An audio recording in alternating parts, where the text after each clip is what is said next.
Okay guys, we have another episode of Is It Better Than Jollof Rice? And today we have a Somali dish called Bariis Iskukaris.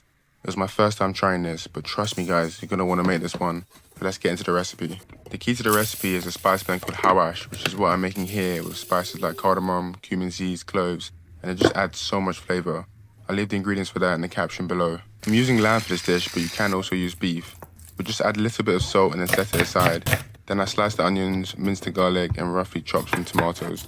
And before we start cooking anything, it's a good idea to wash the rice first until the water is clear, then leave it to soak so it's ready to add later on. Next I add some oil to a pot and fry the onions for a few minutes before adding the garlic and some chopped coriander.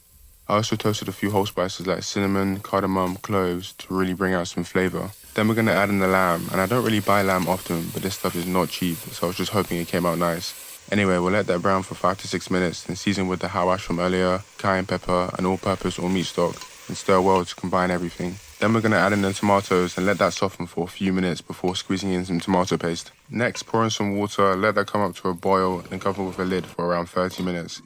Add in the washed rice, stir that, and top it up with more water, bring it to a boil again, then reduce the heat and cover with foil for around 15 minutes. Finally, garnish with some coriander and you're done. Now, let me be honest, this was almost on par with the jollof I made, and you might be surprised, but it was better than the biryani. So as I said at the beginning, you guys have to make this. Enjoy.